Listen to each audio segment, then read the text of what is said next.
welcome to everybody who's joined us today. We want to first thank you for taking time out of your day, wherever you may be in the world, and spending a few moments of it with us. My name is Justin Crotty. I'm with Net Enriched. I'm joined by a famous IT channel advocate and longtime IT channel individual, Mike Cullen of Enabled Technologies. Hi, Mike. How you doing? I'm well, Justin. How are you? Good. Mike is recently back from a whirlwind tour across Europe and South Africa, was it, Mike? Yeah, that's correct. Welcome back to North America. We are also joined by our longtime friend and mutual client, Mr. Michael Drake, CEO of Master IT out of Bartlett, Tennessee. How you doing, Michael? I'm great, Justin. Gentlemen, how are you? Doing great, thank you. Thanks for taking the time, Michael. My pleasure. Well, as we've been touting and advertising, we want to spend some time specifically with you, Michael, today talking about value-based packaging and pricing, and give you an opportunity to share some of the insights that you've developed over a long time in this business and building a very successful and one of the better-known MSP companies in North America. And we want to, tap into your expertise and your insights and allow people to understand sort of how you go about things and how you build your business and some of the strategies you employ to grow that business. We want to talk about, challenges with pricing managed services. We want to talk about some of the ways to think about packaging your services and IT solutions. We want to talk about some competitive differentiators and specifically some things that Michael Drake is doing to differentiate Master IT in the market. And then talk a little bit about some market trends and some market information for 2012 to give everybody a basis for where we're headed. Most of you are very familiar with Enable.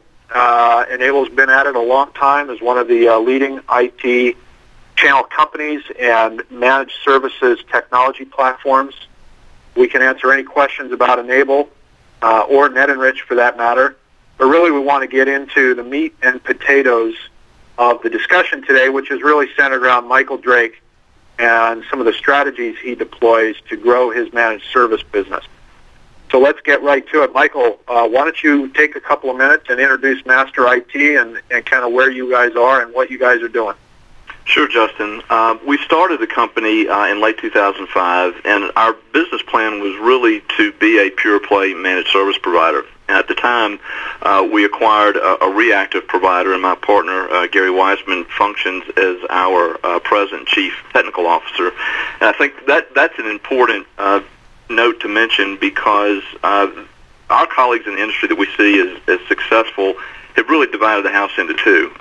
Someone who's in charge of engineering and delivery, as Gary is, and someone like myself who's in charge of everything else. And that gives us the bandwidth to have grown the way that we have. We really have, a focus, which is to deliver an outcome for clients. And that might sound boring, but what we find is with other providers or with internal IT departments, that no one or two internal IT people, or in many cases our competition, can really deliver this process of technology that supports the business. And the outcome of that is our clients are really able to leverage technology within their business to be more successful. And the way that we do that, our core competencies are obviously fixed fee solutions. We do a lot of technology consulting as part of our core offering. We have a robust business continuity and data security practice. We provide 24/7 end-user help desk services, and we have our own flavor of hardware as a service that we trademarked as IT as a utility. And over the last 5 years, we've built a practice that's been very focused around a certain type of end user. We serve the professional services verticals, and we've been blessed that it has been a great growth track for us. Great, thanks. And let me ask both of you to kind of get started, get people thinking here. And a question, I think, the IT channel wrestles with, throughout its history is, this issue of commoditization. And I'll pose it to both Mike and Michael. Is MSP, managed services and MSP type services, are they moving towards commoditization? What's happening out there? Mike, I think I'll jump in on this one first. I came out of the copier industry, Justin, and I have never seen an industry that commoditizes as quickly as the IT industry. As soon as they productize something, they commoditize it. And when I look at the managed services movement that we're seeing today, I sort of put the managed services into two buckets, some that are simple and some that are complex. And we've already started to see the simple ones commoditize, and in those ones I sort of mean, managed antivirus, managed backup, managed anti-spam, things like that, which are simple, whereas the complex ones of, say, fixed fee are really holding their own value. I kind of, take the example of the cake. The ingredients on their own are somewhat commoditized, but when the ingredients come together to form the cake or a fixed fee managed services, then there's a lot of value in that, and that we're not seeing much commoditization on that. Mike, what are you seeing from your perspective? I agree, Mike. The colleagues that we have enjoyed more success in the last year or so than ever before, and I think it's because they, like we, have really focused on the outcome. And, it's unfortunate that I do see other providers in the marketplace really kind of gravitate to the lowest common denominator, which is price. And it's unfortunate because I think people get all wrapped up in, the ingredients in the cake, rather than the cake itself. And I think those people that are successful have found a way to really simplify that offer, and they focused on the value of the outcome that they deliver, and through that message and that conversation with the prospect or the client then begins to understand the differentiator, the value of what they're paying for. And so in our world, we see the opposite. We see the more options that are available in technology today, that our clients are looking to master IT even more for leadership and intimacy, and those are not commoditizable relationships. I think, one of the things that I'm hearing, I think from both of you, but certainly out in the market as well, is this idea of providing a customer experience. And Michael, you reference it as an outcome, a client outcome. Really, you're talking about a customer experience that, some of the pieces and parts may be able to be duplicated by a competitor, but certainly the client experience and that outcome that you're aiming for is in my mind, a defendable value proposition and a differentiated value proposition. Would you agree? I do. I think, again, the clients that we focus on are happy to hand over the money for that type of experience and that type of outcome. And the only way to do that is to deliver, obviously, great customer service. And really, I think one of the key factors in that is being able to listen to the client. And the only way that we do that is through our face-to-face meetings with the client. We call them wellness visits. I know other people in the industry refer to them as VCIO meetings or quarterly business reviews. Depending on the client size and the engagement, we're either there monthly, bi-monthly, or quarterly. And we have a structured process that we go through that really allows us to have a conversation about how technology will support the business and leverage the business to be more successful. And, in my particular case, that was our approach from the beginning. I'm not a technologist by trade. I'm a business person. And so, we really look at the value of IT to the business first, not so much, the ingredients like Mike was referring to, of those things that can be commoditized. All those ingredients in the cake like, patch and spam and spyware and email management and those types of things. CEOs don't typically understand that or want to talk about it. They just want IT to work. And I think, we as professionals, the more that we can do to simplify that conversation for the client, which, by the way, is difficult to do, but to show them the outcome, the more we can defend our position and have deeper relationships. Excellent. So let's talk about, you mentioned approaching your clients and the value. They're happy to pay for this value and these services. What do you guys view are some of the pitfalls that solution providers and MSPs fall into out there when it comes to pricing and packaging IT services and demonstrating, that value to a client? Well, just to jump in, Mike, one of the things that I see, Justin, is this concept of custom versus commodity. I see some service providers over productizing their offering and making them sort of Me Too type offerings. And what we see is in the managed services market space, a lot of Me Too type offerings. And I think it's really important for a service provider to be able to articulate a complex value-based services model. And I think that by communicating that model and bringing the customer the value through the uptime and communicating that value through the reporting is the way you're going to need to approach your customers. Mike, what do you see? Well, I think in terms of pitfalls, I can speak from my own experience. I mean, I'd be happy to share with you the mistakes that I've made. I don't know that we have enough time in the hour to go through it all, but, you know, some of the mistakes that we made in building the practice was allowing the client to dictate to us what we delivered and how we delivered. And, you know, I think it's important to mention now that, you know, there are different types of solutions for different types of clients. And I think the most important thing that we learned is to focus on the right client. You know, you can get to your destination driving an old pickup truck or a luxury car. You know, we prefer the luxury car. It's the pickup is okay, but I think what's important is to early on in the process, and we do it in the first conversation, is to understand what the end user thinks about IT. How do they leverage it? How do they see it? Do they see it as an offensive weapon in their company? Do they see it as a defensive mechanism? Do they understand the value of IT? Do they understand what they're paying for and what the return on that is? If they don't, we find now, which we didn't before, but we find now that we're probably not a fit, and that's okay. There are more providers out there that can provide a solution to them. It's just not our solution. So, you know, that has been a big pitfall, I think. The other thing has been kind of what you were saying, Mike, is to too much customize the offer to the client and let them choose what they want or what they don't want. And, you know, to kind of borrow from Gary Pico, you know, we've been talking about the cake. You can't deliver a cake without eggs. And we find a lot of times that clients or prospects, they want the cake, they think they want the cake, but they don't want to pay for the eggs. And so if they don't understand really what the outcome is, and if we allow them to dictate what the ingredients are, it's a recipe for just a bad relationship on both sides.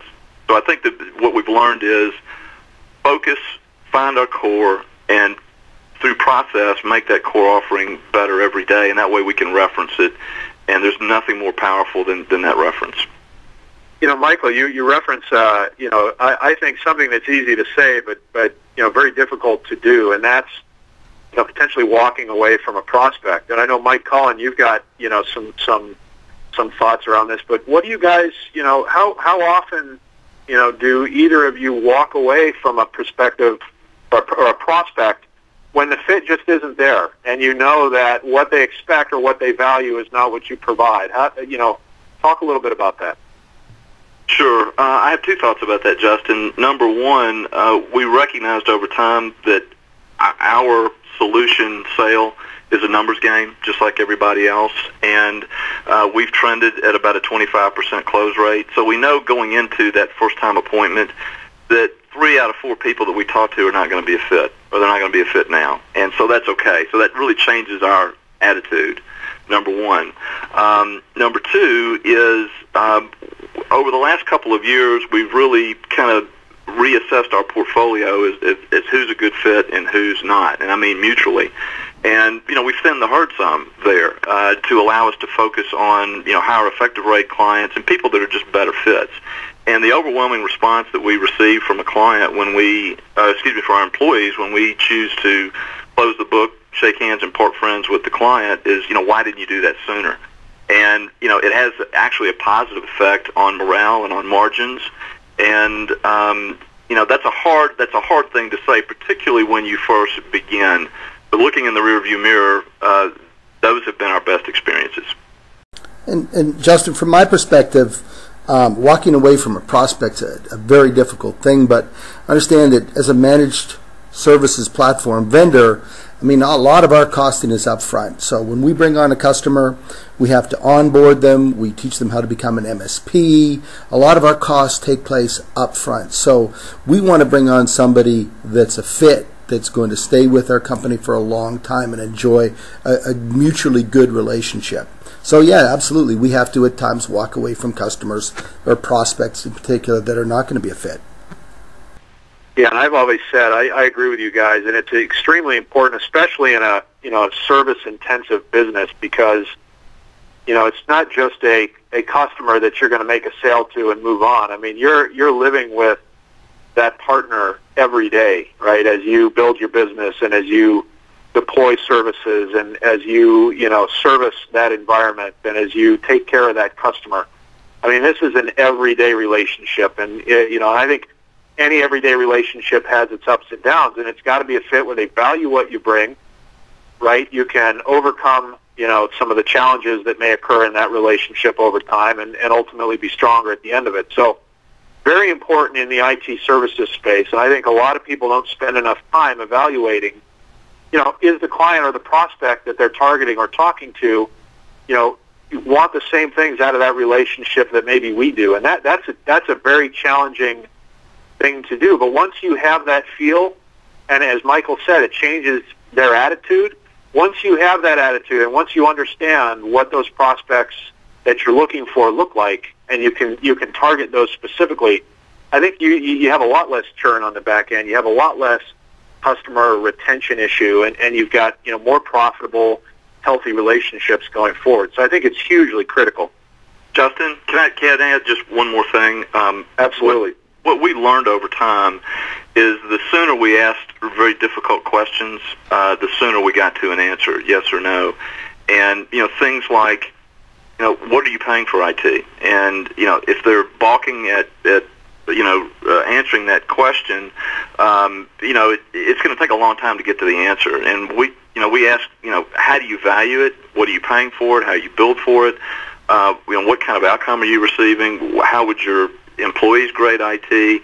And by finding those questions early on, it's easier to keep asking the tough questions as the relationship evolves, because what we really want to become with our clients is, and I know this is an overused term, but really a trusted advisor, a partner with them.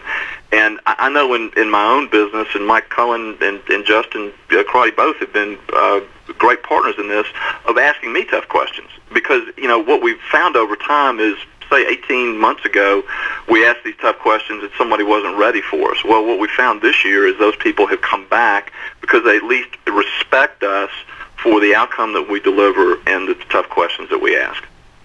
Well, I think this is hugely critical. We've got a couple questions coming in. The first one is from Guy D'Amato. And, maybe Michael, you first, and then Mike, you can give some insight in how do you do, what are some of those questions you asked, Michael, to determine if a client or prospect is a fit for your service? Well, kind of picking up on what I said before, to us the most important question is, how is IT being delivered to you today? Right, is it an internal IT department? Is it a third-party provider?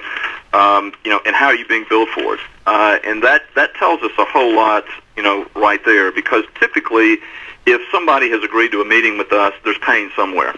So we're looking for, why are we there? And then we kind of dummy up, and, if I'm involved in the meeting and the salesperson has booked the meeting, I might just say, help me understand why you took the meeting. And, I try to shut up and, listen to them.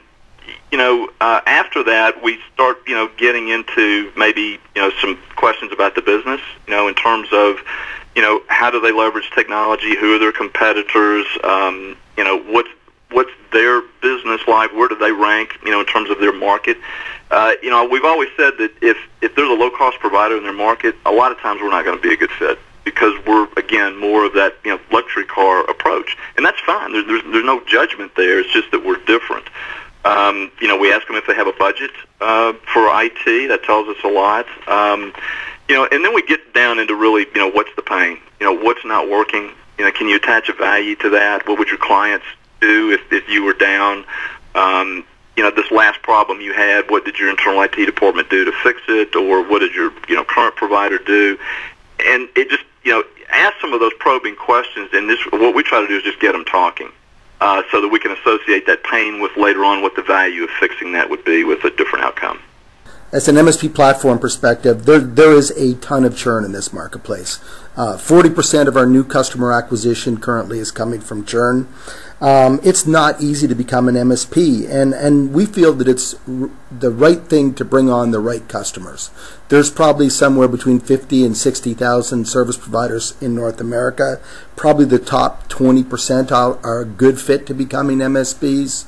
Everyone calls themselves an MSP, but the top 20% are really the ones that are going to make the investment, learn the skills that they need, develop the programs that they need to go to market in order to do it. So we look very, very closely for that top 20 percentile that we know that will come in, that will be successful, that we'll have a very long-term working relationship with.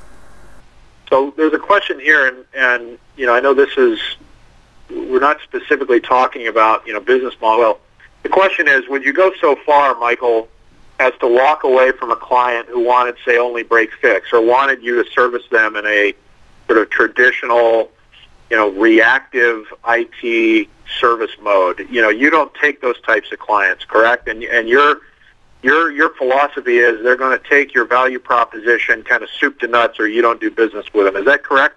That's absolutely correct. I mean, we tell people in that first meeting that our services are not for everybody. In fact, they're not for most people, and that's okay. But we have a certain methodology that our clients enjoy a certain outcome, and because we focus on that, we're able to continue to improve that. And if that works for the client, great. If it doesn't, that's okay too.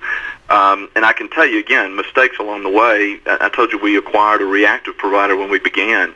There was a real vetting process over the first year and a half or so of either converting those clients to the fixed fee model or finding another place for them to do business. And I'll tell you that we were not terribly successful in converting those people because that was a different type of client than we chose to be in terms of a provider for. And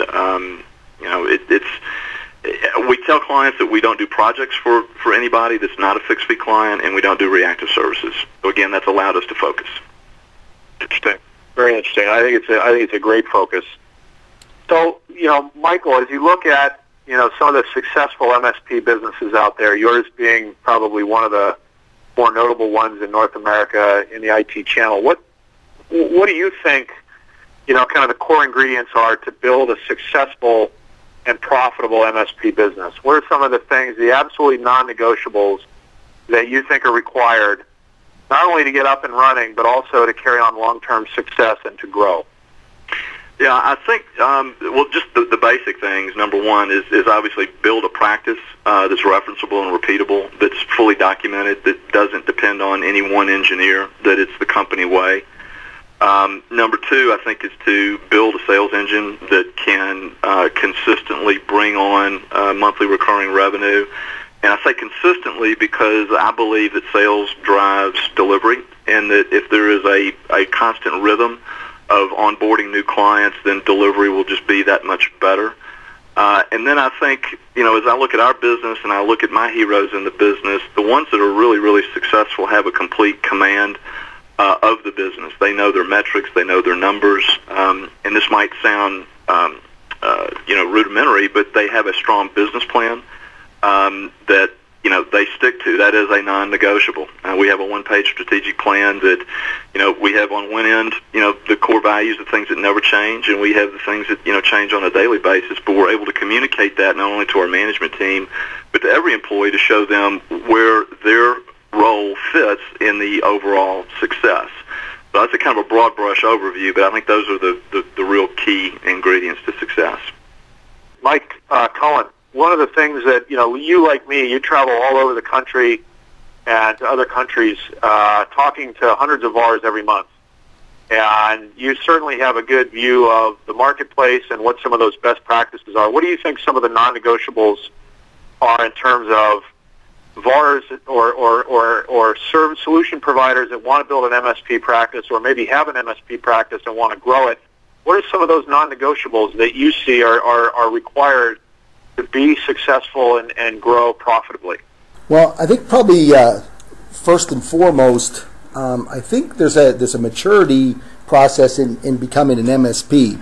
And part of that maturity process, and I think this alludes to a lot what Mike said, but this concept of becoming a business company and not just a technology company. It's only when you become a business company that you can transform your business from reactive services into managed services and all the value that brings to your organization. But it's this concept of working on your business as opposed to in your businesses.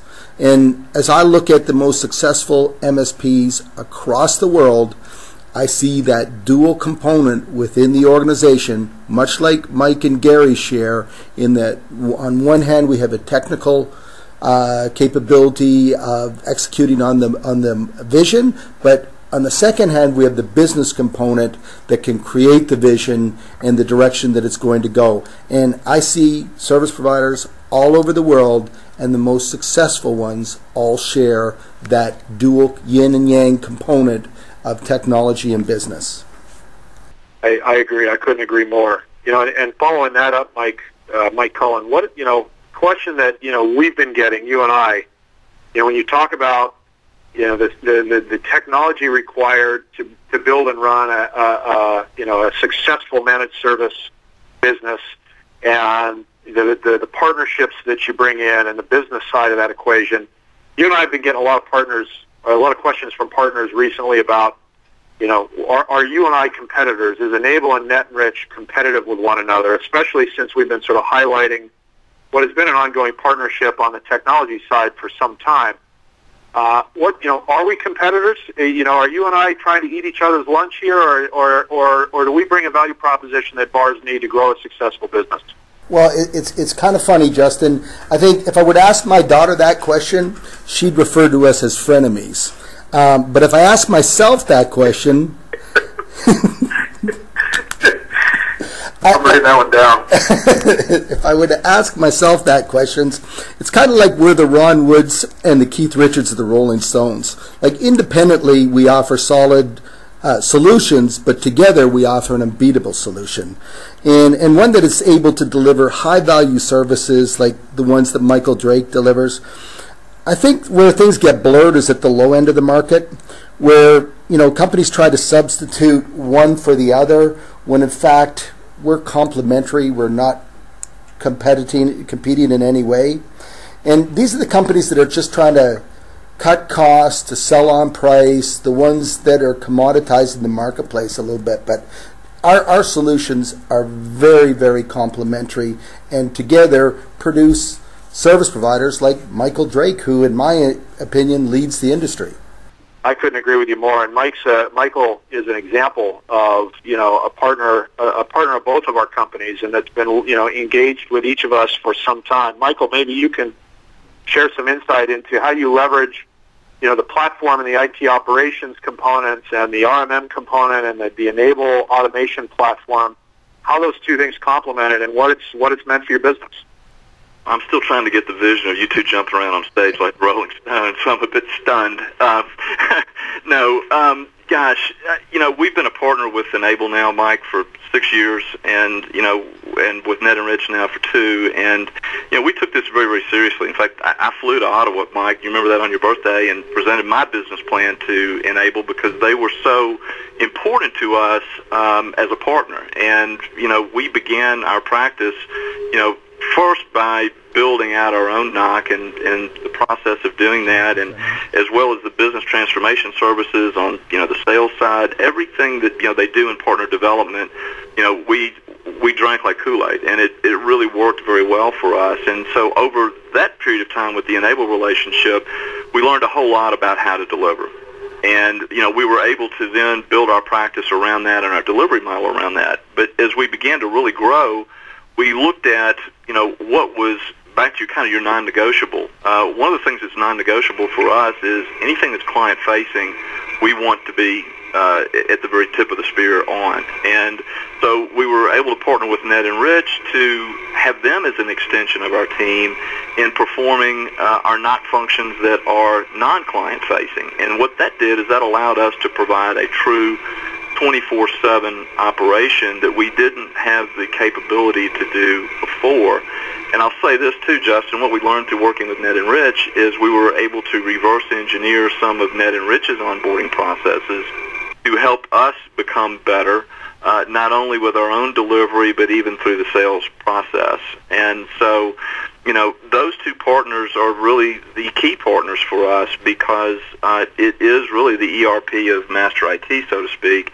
And I don't know how anyone could run an MSP without not only effective tools like we have with remote monitoring and management with Enable and the reporting that we're able to generate through the Encompass modules, but also, the beauty, and I guess we'll get into this in a minute in terms of talking about profitability, but as we've grown over 50% this year, we've been able to dedicate our best resources to our best opportunities in signing new clients and onboarding new clients and providing projects around stabilizing them rather than having to invest more in terms of recruiting, hiring, training, and holding accountable people in non-client functions in the NOC that we've been able to leverage Ned and Rich for. And of course, the licensing that we have with Enable allows us to be very variable in how we do that.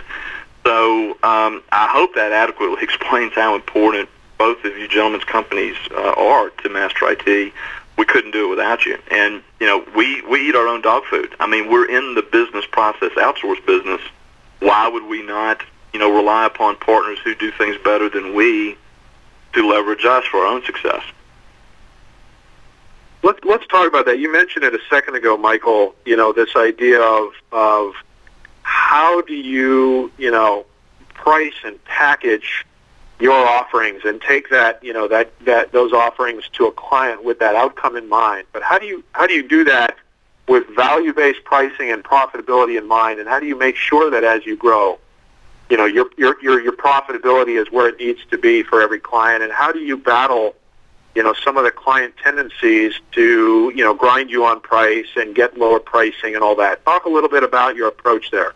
Okay. Well, first it starts in the sales process itself. We're asking some very tough questions up front, and if it's an internal IT department or person, or if it's a third-party provider, we're asking the same question, and that's, what outcome are you receiving and how you build for it. And so when we understand what they're paying, we're either going to be charging them more or less, but we're going to be providing a different outcome. And so we talk about kind of the big three of what we all do is MSPs, and that's, providing the plumbing or the infrastructure, and then secondly, the support for the infrastructure and the people, the end users. And then thirdly, again, what our clients tell us is the real value proposition is the strategy that we provide through technology consulting.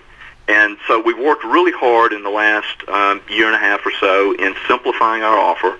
And the ingredients when inside of that offer really deliver those three core things. Now, there are some ways that we can modify that or tweak that internally ourselves, to price that for the client.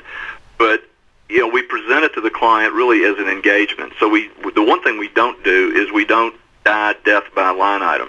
Again, this is an outcome. It's not this series of ingredients. So it starts in the sales process with painting the picture for the client and really determining whether they're going to pay more for a different outcome if that's the case. And number two, kind of leading to the second step of the process, is once we onboard a client, is how committed are they to us being their partner. And as I said, we meet regularly, and we have business value reporting that we derive through all of the proactive monitoring and management that we do using the Enable tool, and obviously that Ned and Rich executes for us. But what it really allows us to do is to sit face-to-face with the client and plan roadmaps and really talk about where are you today, where are you trying to go, and what does technology need to do to help you get there. Now, when one of the great, and I can't take credit for this either, I think that my friend Ted Swanson came up with this quote, is, in terms of profitability, we tell the client, believe me, we will charge you enough to make sure that you get the outcome that you deserve. And, there's only one way we can do that. And we internally price that based on what our margins need to be. And, on a monthly basis, we sit as a management team and we review the effective rate of every client that we work with. We look at, the amount that we bill and our number of hours and the costs that go up under that. And that equation creates an effective rate. If somebody is too low in an effective rate, then we look at either how we improve our processes or we have a very straight-up conversation with the client. And conversely, if it's too high, we're not really doing enough for the client. We try to make sure that we add other things to make them feel like they're getting the value. But when somebody pushes back, we tell them again, you can't have a cake without eggs. And if that's what you want, then it's probably the beginning of us not doing our job in adequately demonstrating the business value to the client.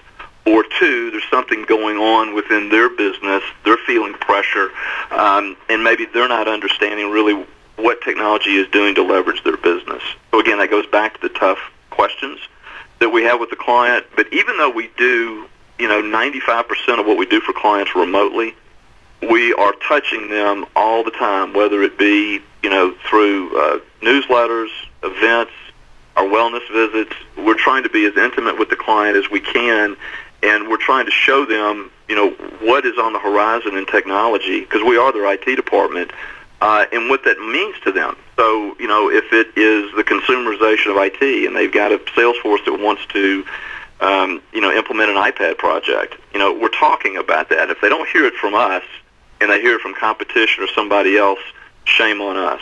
So I think the key to all of this is really kind of that third block that I talked about, which is strategy and consulting. And I think that wards off or keeps the commoditization barbarian at the gate. I think, when you talk about understanding, on a per client basis, the effective rate or the profitability, in essence, having kind of a P&L discussion on a per customer basis, I think that's hugely powerful. And something that I don't think is a best practice out there across MSPs that I think should be. So, a great point. Let's talk about a little bit about a specific use case, Michael, regarding one of your clients. I wanted you to kind of run through a specific example of how you are delivering services differently, and specifically as it relates to your client, Delnet. Sure. Delnet Tire is a global distributor of tires. They're a co-op owned by several tire manufacturers, and they do business literally all over the world. And they have a half a million square foot warehouse located here in Memphis. They do about $200 million a year in revenue. And the CEO had experienced this revolving door of internal IT people. And, Gartner and Forrester has great research that, demonstrates that, lower-level IT people turn over typically every 18 months, senior guys more like 30 months. So, every time they leave, there goes the intellectual property, and they have to start over. And so that was one pain point the CEO had. The second pain point was this particular vertical being distribution. 10 years ago, you didn't have PCs in warehouses. Today, you can't run a global distribution facility without it. And so they needed to really come into the 21st century. So they needed a partner that could strategically tell them how to get there. So I think it's important on two fronts. Number one, we were able to have the CEO convince himself. We didn't convince him. He convinced himself that by outsourcing this business process of IT to an expert like Master IT was a lot safer decision for him than the continued revolving door of internal IT, because he convinced himself through us asking hard questions that no one or two internal IT people had the process to deliver IT to him on a consistent basis. The second thing he convinced himself of is that he had to make an investment and get into the 21st century in terms of his infrastructure, and we showed him a simpler way through virtualization of the infrastructure, simplification of the network that would make him very scalable. And then probably the third thing was that he committed and his team committed to make IT a more strategic part of the business, to help lever the business. And we've helped automate his distribution warehouse, and it's had a tremendous impact on the business. Now, one of the other ways that we got there was one of our other core competencies, because this was a significant front-end cost.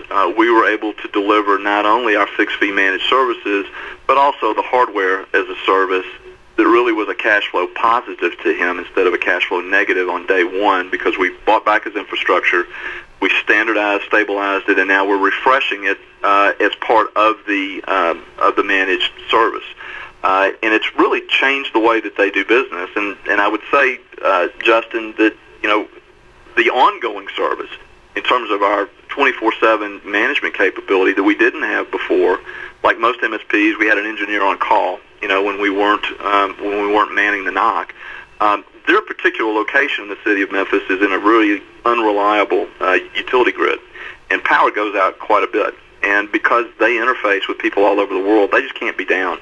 And on more than one occasion, just through monitoring, electricity into the building, in terms of servers up and down, we've had a couple of instances of those in the last year and a half, where again, using the Enable, tool set delivered by Ned and Rich, literally in the middle of the night, we were able to, you were able to, take the alert, notify us, we notified the client, and, they were up and running, before business hours the next day. That's been transformational in their business, and it's been transformational in Master IT's business. So they're a great success story for, number one, where I believe we've come as a practice as managed service providers, and that we are now the IT department, and we're moving higher in the stack, where I've got a 250-person company doing $200 million a year that is really not blinking an eye anymore at outsourcing IT to a provider like Master IT. And then the second thing is that they're taking our advice and making IT a strategic driver for their business. Michael, we've got a couple questions that are coming in as you walk through this particular example and use case. There's a couple of them. What's the average size of your clients? I know Delnat's kind of in that mid-market space, but what's the average size of your clients, and what's an average, dollar amount in terms of revenue per month for the typical client site that you manage? Yeah, great question. Delnat is on the higher side. We serve the 10 to 250 person market. Our average size client is interesting. It's changed in the last year. As I said, we've been moving up the stack. Our average seat size before was 34. Our average seat size today is 42. So as we've increased revenue, we've also increased size of client, which is obviously great for us. Our average price per seat, if you really broke it down that way, kind of our all-in seat price, has also been moving up the stack as well. Without our hardware as a service offering, just the managed offering, you're looking at about $125 a seat. And I'll be quick to say this, Justin, when we meet with a prospect for the first time and we ask them that tough question of, how is IT being delivered to you, how you build for it, and how much is it? If they don't answer the question, we tell them that's okay, because if you're a 20-seat client, you're going to expect to pay, somewhere around $3,000 a month. How does that make you feel? And if their face turns ashen, or they fall out of their chair, then we know we've got an issue. If they don't, then, we've got a reason to keep talking. So I think it's important to get that discussion out there quickly, because, again, we have to charge them that amount to deliver the outcome that we deliver. And we can't take a shortcut to do that, because the client will be unhappy and we'll be unhappy, and I'd rather know that in the first meeting. Some great points you bring up here, and I think one of the things that you bring up that, I think needs to be reinforced here is the idea that your per seat price is rising, not going down. And I think you go back to this commoditization concern that, Mike Cullen and I certainly hear out there everywhere we go. And when, in fact, what you're telling us is exactly the opposite. With a combination of value-based pricing, a combination of doing a really good job in evaluating prospects and determining who's a good fit and who isn't, you're battling commoditization on a number of fronts, and you're able to deliver an outcome that the client is willing to pay for. I mean, that's basic blocking and tackling in my mind, but something that is so, at least in what I run into, so very different from how a lot of people approach this market. Mike Cullen, are you seeing the same kinds of things, or is this as unique as it appears to me? It's funny. We always, when we're dealing with customers, work with the maturity model that we worked on with Gartner, which is the transition process as service providers move from being reactive service providers to proactive to managed and through to utility computing. We have always had Mike at the upper right-hand corner of managed to utility computing. He's always been at that end of the marketplace, so he appeals to a customer that's very productivity sensitive, that wants to be productive, that doesn't mind investing in their IT infrastructure. And we find the best of the MSPs are playing in that space right now, worldwide. They find verticals that they can provide services to professional service organizations, and they make up the majority of the fixed fee marketplace right now. And it's kind of interesting because there's still a big portion that lags behind, and I think that's where we're seeing the price cutting and the commoditization by those ones that are delivering reactive to proactive services. Yeah, one thing that's on my mind, because this is one of my favorite times of the year, because we're budgeting and strategic planning for 2012, and we've just gone through this exercise with our sales team, and I wanted them to be very much a part of it. Jack Welch was famous for his 6 rules, and number 6 is control your own destiny or somebody else will. And I think that's a benchmark of commoditization. So I went to my sales team and I said, okay, guys, we want to onboard 25 new clients next year, which means we got to present to 100. So who are those 100 going to be? Let's look at our prospect list, and you guys tell me, and we will customize, our marketing, our go-to-market, our appointment setting around those people. And, now our whole team has the opportunity to say, this is who we want to hang out with, because the market is huge. That's one of the things that attracted me to this space, is that, there's such a big market out there still. Let's choose who we want to do business with, and let's build that practice around that. And if we do that, we're going to have a lot more fun. The client is going to have a better outcome, and it's just a better recipe. And so we've had fun doing that, because I'm a big believer in the law of attraction. So I think if we put it on the board and we say that's who we want, I think we've got a much greater probability of those people actually becoming clients. Maybe not next year, but maybe the year after or the year after that.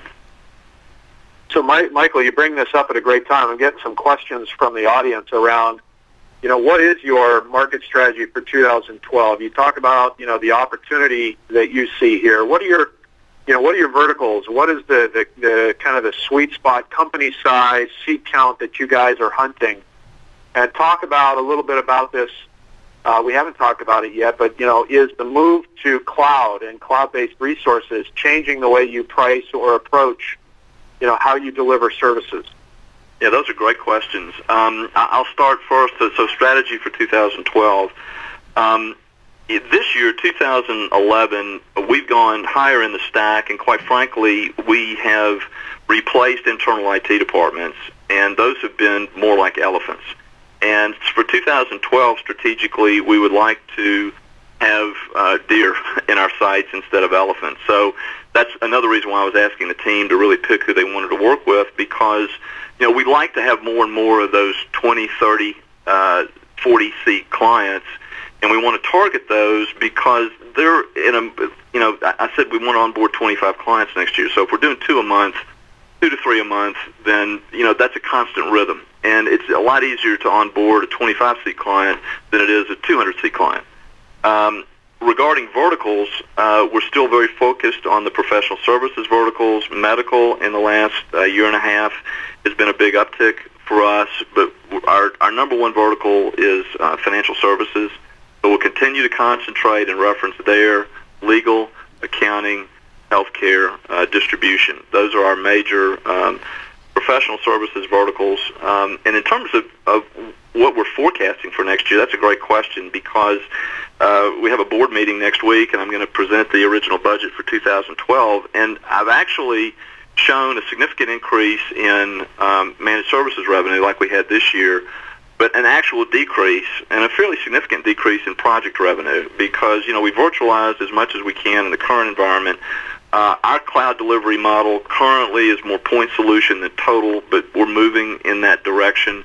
So there'll be less infrastructure associated with that, at least at the client level, and less refresh of hardware. But overall, we see our margins continuing to rise. With really, I'm forecasting a modest revenue increase, even though we're going to be taking on a lot more clients. Now, if we overachieve that, great, but I think it's something that, as we look to 2012, we can very much live with that. Another specific question that came in from the audience here, Michael. How many techs, do you have to manage the number of clients and seats that you have under management? Do you have sort of a ratio of kind of, number of clients per tech that you guys leverage as you plan for growth? And how have you been able to increase the ROI on those technical resources, leveraging technologies like Enable and IT operations services like NetEnrich. What are your thoughts around that? Yeah, well, I guess I'll answer the second question first because it comes to mind very quickly. We had 2 full-time resources in our NOC prior to the beginning of this year, Justin, and we've added a significant new number of clients as well as significantly larger clients. So on a variable cost basis, we've been able to engage with and utilize the NetEnrich NOC to deliver that. So it's really changed our ratio. I have 13 client-facing engineers, and we've got, in terms of ratios, we have really one engineer sitting on the help desk per $50,000 of monthly recurring revenue. In terms of our technology account management, some people call that VCIO. That's not really a technical role. For me, it's more of a account management and a sales role. That's one per roughly 35 clients. And where we had before network administration and centralized services, that's what we've outsourced to NetEnrich. And the beauty of that, Justin, is I don't have to plan for my next hire based on a certain number of clients, because we all know that when you make that first hire, it's not a one-to-one return. You have to sell into that or ramp up to that. And I think that's the beauty of working with NetEnrich, is that it's just variable as we move forward. So what it's allowed me to do is to take our more expensive engineers, our lead engineers, and put them more client-facing, more project-facing, particularly as we onboard newer and larger clients. And it's really contributed to our profitability this year. I mean, we've hired a lot of new people, but at the same time, we've been able to do it in a smart way, and we do have a command of the numbers. So we're a lot more predictable with our budget, with our profitability, and we know when we take on a client what we need to do. So I hope that, from a ratio standpoint, I hope that answers some questions. I think it's a great overview. And here's kind of the final question that I have for both of you, both Mike and Michael. And this is kind of, hindsight's always 20/20, and you wish you knew 20 years ago what you know now. What is the one thing? And Michael Drake, I'll start with you. What is the one thing you know now that you wish you knew when you started in this business or you got started? What's the lesson that you wish you could take back with you to day one and do differently? That's a great question. My mentor in business runs a very, very large IT company, and he told me when we started Master IT, he said, "Mike, remember 2 things. Everything takes longer, is more expensive than you think." And I said, "No, Jean-Louis, we've got it covered. I've got the pipeline. We're converting clients," and on and on and on. Back to what Mike Cullen said, this is a practice. And, just like becoming a doctor, you don't become a doctor overnight, and you don't become a managed service provider overnight. I think we're a 5-year overnight success story. And, again, if we had another hour, I could tell you how not to do it. And I think it is a commitment to, number one, staying within your core, because I've seen so many people fail that got outside of their core and tried to be all things to all people. So I think that's a big lesson. And then number 2, once that core is defined, how is it that the entire team can buy into that and be committed to getting just a little bit better every day? And that really leads to innovation, because process is truly innovation, not technology. And that's our mantra, and that's what we've stuck to. And I had to get a lot of bumps and bruises and cuts along the way. And Mike knows, because he's watched us, growing up. And I wish I would have known that, because I think it would have given me a different mindset. But we're a persistent bunch, and we just kept learning from our mistakes. And, we got a lot left to learn. But, we're very thankful to be where we are today. And Mike Cullen, how about you? What's the one thing that you know now that, boy, you wish you knew when Enable got into this business? Well, I kind of took a slightly different approach to that, Justin, just from looking at, the managed services movement over the last 10 years. I see companies that are on their 4th and 5th MSP platform that are still trying to buy a silver bullet to fix their business. Understand that managed services is a business model, not a technology, and it's an issue of working on your business, not just in your business, and start establishing the benchmarks, by joining user groups, by forums, anywhere you can get input, by sharing with other MSPs. We've had a great conversation with Mike here. We haven't talked about technology once. What we've talked about is business. And Mike runs a solid business, but I know Mike is the first person to share.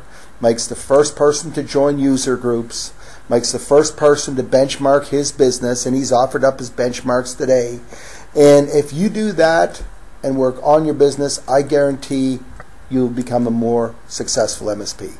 I couldn't agree more. And I think, anybody that's been in business or any other facet of their life, you get what you give. And I think folks like Michael, live and breathe this, where they're willing to share their experiences, both positive and negative, and they're willing to allow others to learn what they've amassed over years of hard work and a lot of skin off their knees, etc. And I think, he comes back to them in spades. And I think the folks on the phone, if you're interested in growth and you're interested in finding ways to operate, a better model and to build a business, leveraging partnerships such as NetEnrich or Enable, reach out to us and engage us in that discussion. And at the very least, you can make some decisions on how you want to move forward. But if any of this has been intriguing to you, and certainly every time we have Michael on, I learn something new, and I hope you have as well. But talk to us about, ways to improve what you're doing or to start doing something you're not doing today or to build and grow your business more profitably. Mike Cohen, myself, and our entire teams are interested in talking to you about where that, what that is, what's entailed in that, and how we can help you. And certainly, Michael, you want to give us your website. I can't remember the URL off the top of my head, so make sure people can go to your website to learn more about your company. Sure, it's master-it.com. Again, Michael is a great example of a successful company run by great people who are doing the right thing every day. And I know I speak for Mike Cullen, Michael, when I say thanks for your business and your partnership and your time in helping us educate other people on what's going well and what to look out for. Really appreciate it. Mike, any parting thoughts? No, I thought it was a great session, and Mike, thank you as always. That was a great job. And thank you, Justin. Excellent job. Appreciate it, guys, and thank you all for giving us some of your time today and spending it with us. Have a great last month of the year. Thank you. Talk to you soon. Thank you.